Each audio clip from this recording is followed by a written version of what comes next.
Puntuali come ogni fine settimana per raccontarvi il sunto di quelle che sono state le notizie che hanno caratterizzato l'informazione in Calabria, grazie al lavoro svolto dalla nostra redazione giornalistica.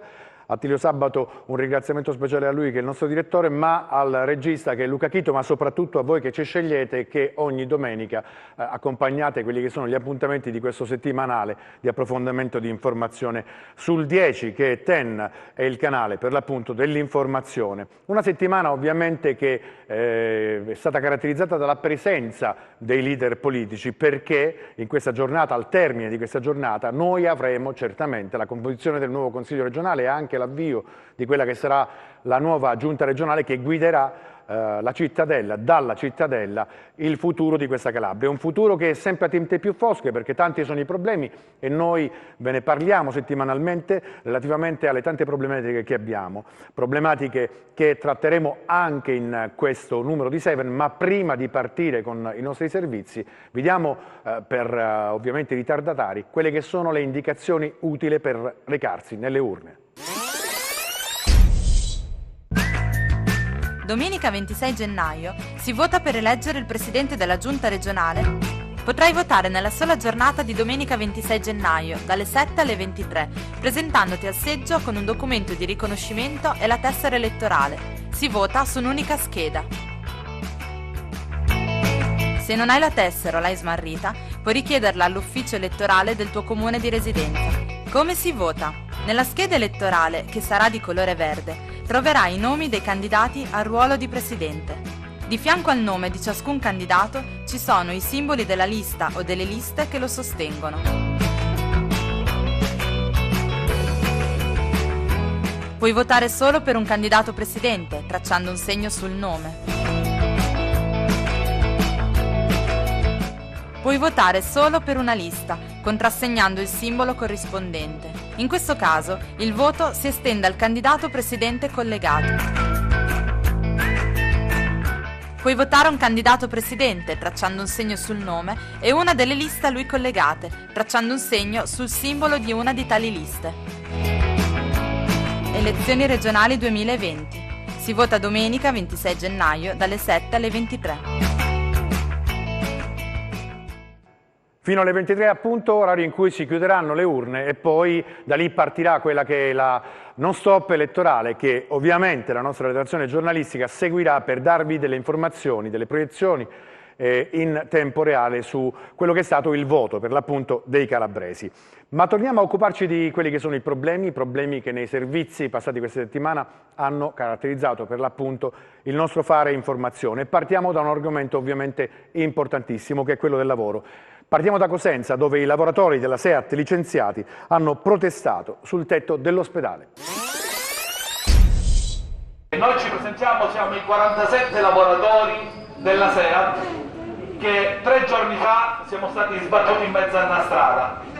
Da oltre 15 anni abbiamo prestato servizio all'interno dei locali dell'azienda ospedaliera, qua all'interno del CUP, al call center, all'ufficio tickets e al pronto soccorso. Una giornata di disagi e proteste all'Annunziata di Cosenza. Sono saliti sul tetto del pronto soccorso alcuni dei 47 lavoratori SEAT licenziati venerdì scorso. Il contratto con l'azienda ospedaliera è scaduto, ma la cooperativa riteneva di avere diritto a mantenere l'appalto fino all'aggiudicazione del nuovo affidamento. Per questo aveva presentato ricorso al TAR, ricorso però che è stato respinto. E così 47 lavoratori che per anni si sono occupati del CUP, dell'ufficio ticket per conto dell'azienda ospedaliera sono stati mandati a casa. Con un messaggio su WhatsApp venerdì 17 i lavoratori della cooperativa SEAT sono stati informati dal loro datore di lavoro che era terminato il rapporto con l'azienda ospedaliera, per cui 47 persone sono state mandate a casa nella più totale indifferenza e nel silenzio delle istituzioni. Mi sento abbandonata da parte dell'azienda ospedaliera perché per quasi 20 anni gli abbiamo fatto comodo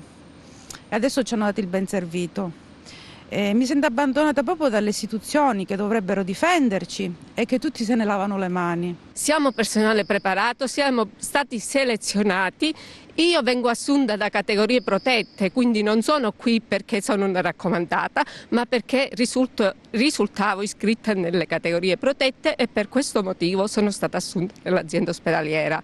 Dopo quasi 20 anni non possiamo sentirci dire che noi non serviamo, che siamo illegali, che non andiamo bene. Chiedono un tavolo in prefettura alla presenza del commissario Cotticelli e intanto questa mattina code e disagi in ospedale, difficoltà al CUP, è chiuso il call center per le prenotazioni, non funziona l'ufficio protocollo, il ticket del pronto soccorso. L'azienda ospedaliera ha tentato di tamponare utilizzando personale interno, ma inevitabili i disagi per gli utenti.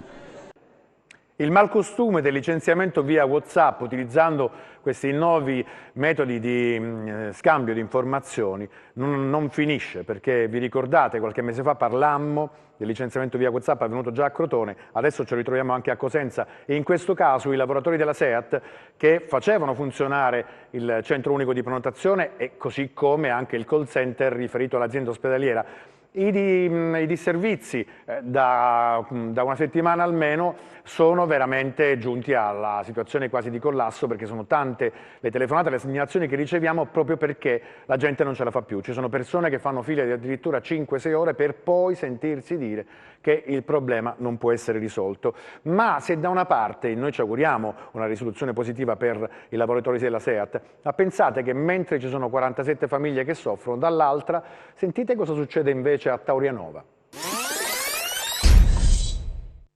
Obbligo di presentazione alla polizia giudiziaria, la misura cautelare è decisa nei confronti di 13 persone, altre 25 sono state raggiunte da avviso di garanzia, tutte dipendenti del polo sanitario di Taurianova. Timbravano i dipendenti entrata ed uscita dal lavoro, ma ai compiti professionali non si dedicavano praticamente mai. Nelle loro teste altri impegni, attività private o ludiche avevano la priorità. Le Fiamme Gialle, attraverso una complessa attività di indagine fatta di pedinamenti, videoriprese, intercettazioni, hanno ricostruito una realtà che conferma purtroppo un trend consolidato. Le 13 persone, in particolare la posizione delle altre 25 dovrà essere ulteriormente approfondita, dopo aver timbrato l'ingresso lasciavano la struttura per dedicarsi a passeggiate, a giocate alle slot machine, ad eventi religiosi o funerari, a raggiungere bar per leggere i quotidiani. Uno degli indagati in particolare ha colpito gli investigatori, si presentava in tuta ginnica, consegnava il badge ai colleghi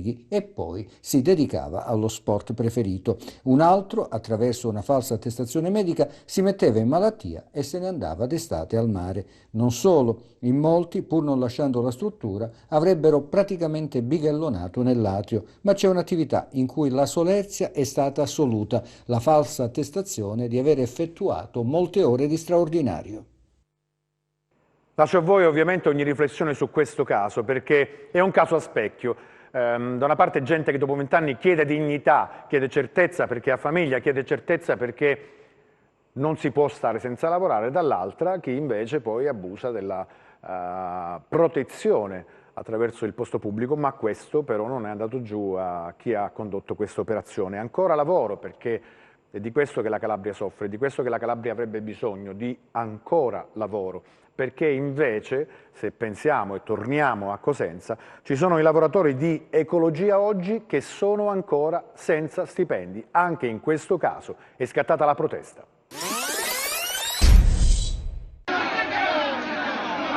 Avanzano lo stipendio di dicembre e temono che anche i prossimi possano essere pagati in ritardo. I dipendenti di Ecologia Oggi non si erano mai trovati in queste condizioni e adesso alla crisi del settore rifiuti dovuta alle carenze di strutture e alle situazioni debitorie dei municipi nei confronti delle ATO si aggiunge il mancato pagamento delle aziende che si occupano della raccolta differenziata.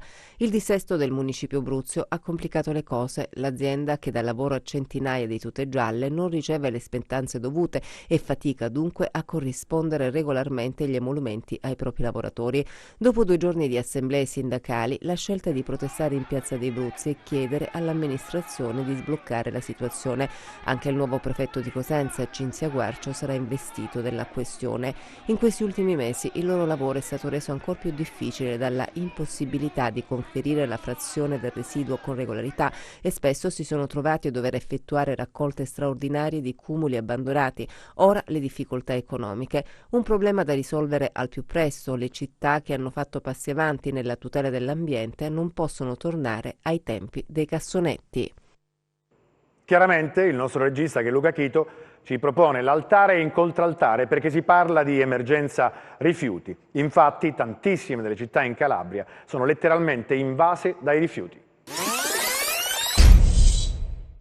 Questa brutta storia della spazzatura che sta affogando le città rappresenta o no una emergenza? A giudicare dalle continue proteste dei cittadini sembra proprio di sì, ma purtroppo ad oggi, nonostante lo spettacolo indecente sia sotto gli occhi di tutti, si è fatto poco o niente. Non si riesce a capire chi deve fare cosa. È da tempo ormai che si procede a tentoni. La Regione ha smesso di essere l'ammortizzatore economico. A questo si aggiunge la situazione debitoria di molti comuni.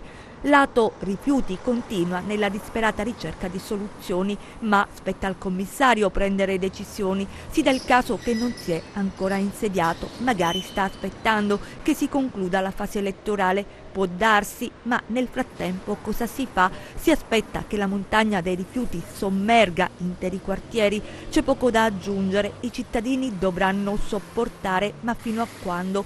Beh, al momento nessuno è in grado di dare una risposta. Abbiamo provato anche oggi a saperne di più, ma il clima elettorale ha reso difficile la nostra ricerca. Quel che siamo riusciti a sapere è che l'emergenza preoccupa le amministrazioni comunali, che si spera in una soluzione immediata, che però al momento non c'è. Morale della favola: dovremo continuare a convivere con l'olezzo nauseabondo, con buona pace di tutti.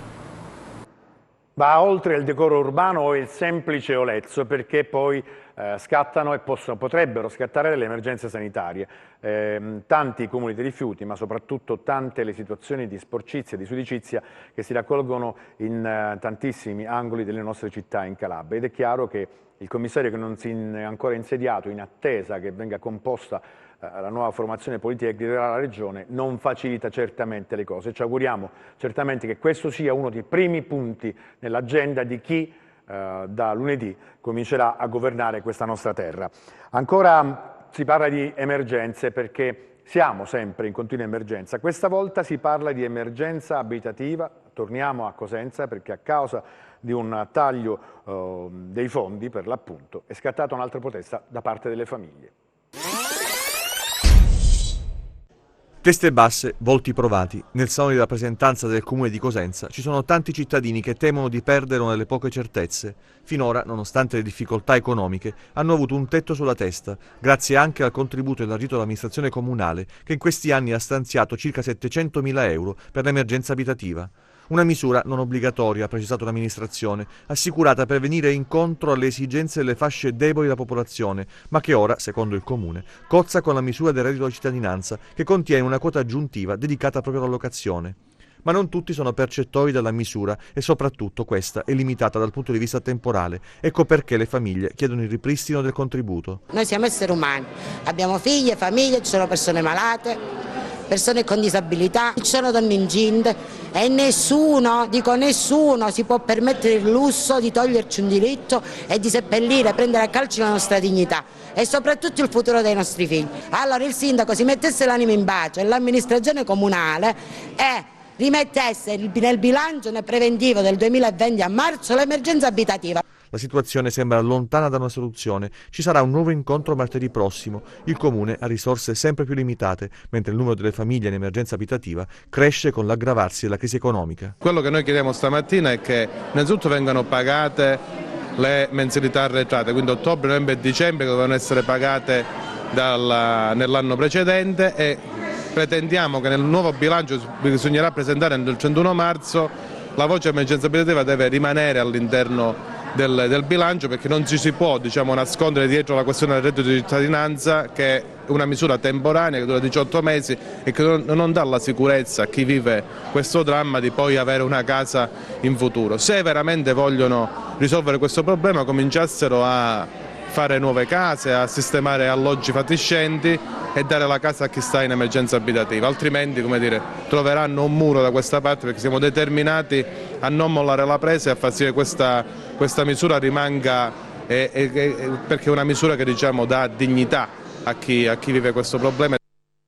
Una misura di dignità, quella di avere un tetto sopra la testa, la possibilità di avere un'abitazione per sé e per le proprie famiglie. Questo è quanto sta accadendo e ovviamente parlando di quelle che possono essere delle misure di agevolazione economica pensate da questo governo ancora in carica, c'è quella del reddito di cittadinanza. Ma pensate invece che spostandoci e tornando di nuovo nel Reggino, in particolare a Locri, sono 237 le persone denunciate per il reddito di cittadinanza non dovuto. Quella che vedete è la Ferrari sotto accusa appartenente ad un percettore del reddito di cittadinanza. Ebbene sì, ma non è l'unico bene scoperto dalla Guardia di Finanza di Locri, che ha individuato ville, beni di lusso ed imprese, 237 i cosiddetti furbetti del reddito di cittadinanza che fra aprile e dicembre 2019 hanno ottenuto in maniera indebita complessivamente ben 870.000 euro.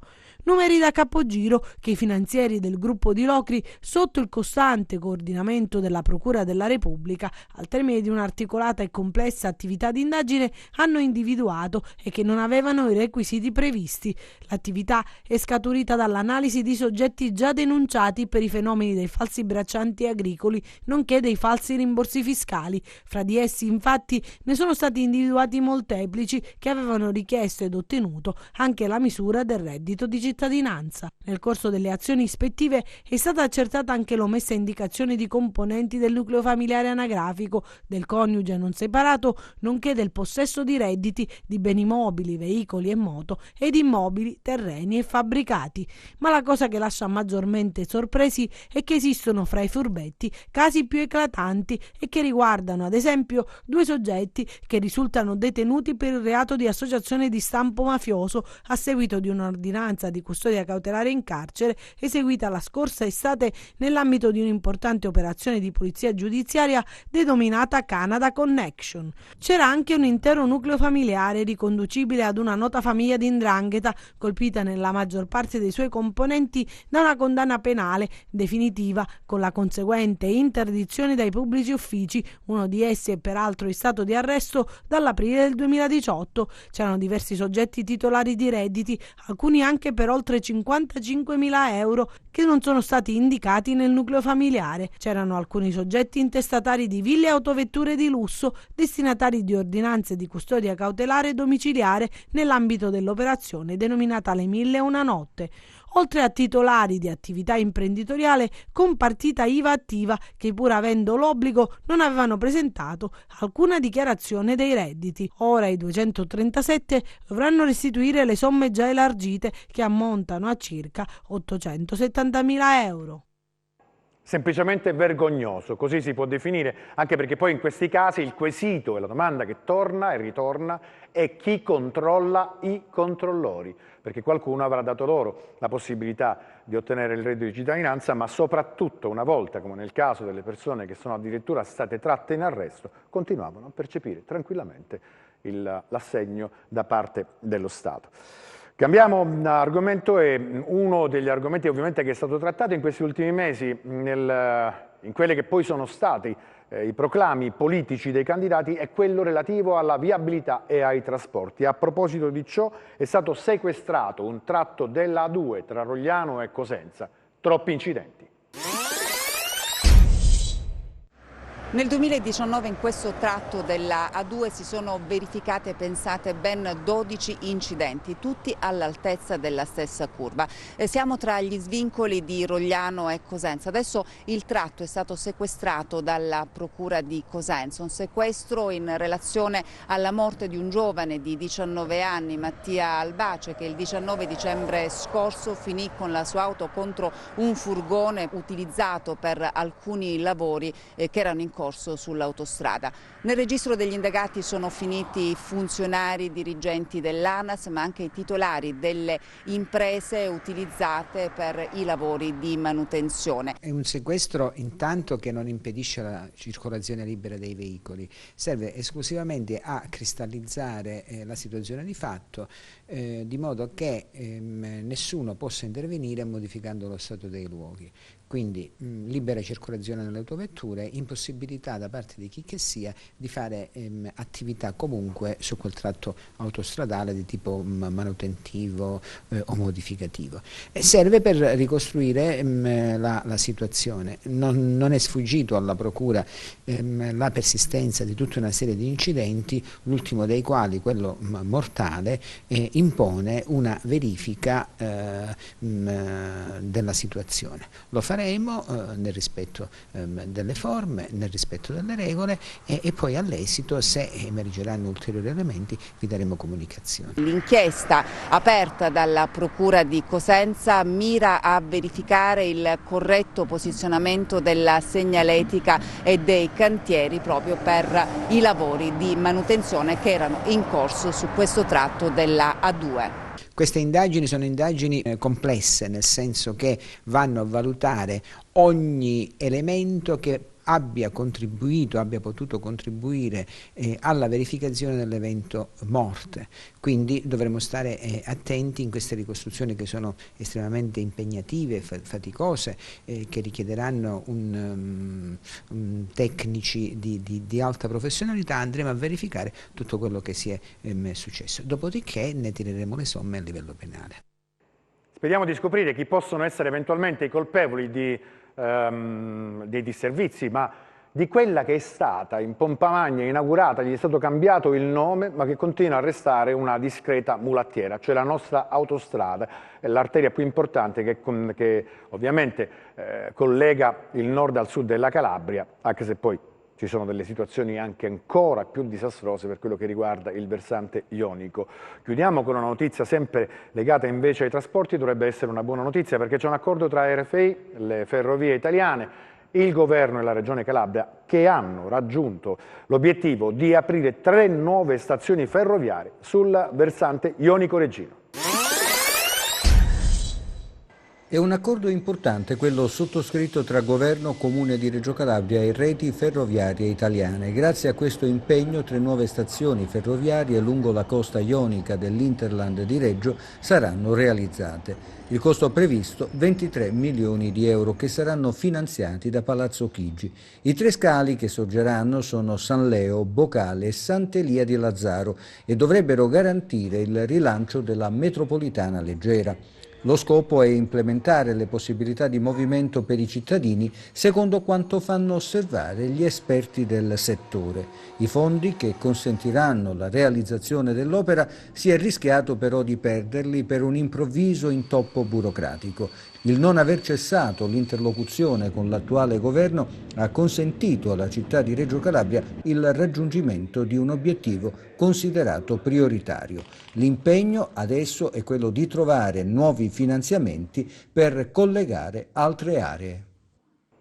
Ci auguriamo che questo progetto di 23 milioni di euro per queste 3 nuove stazioni possa essere condotto e portato al termine nel più breve tempo possibile, ma soprattutto ci auguriamo che possano arrivare anche finanziamenti in grado di ammodernare quelle che sono le reti ferroviarie della nostra regione, che oltre alle stazioni ovviamente c'è bisogno anche di questo lavoro di ripristino. Molti binari sono come quando li hanno costruiti in origine. Noi siamo giunti al termine di questo nuovo appuntamento con il settimanale 7 e vi auguriamo ovviamente una buona conclusione, buon proseguimento e buona conclusione di giornata. Invitiamo ovviamente, come abbiamo fatto in apertura, coloro i quali ancora non si sono recati alle urne di andare ad esprimere il loro diritto al voto. Ci vediamo la prossima settimana, vi raccomandiamo come al solito di restare sul 10, questo è il numerino magico, 10 è il canale dell'informazione. Ciao!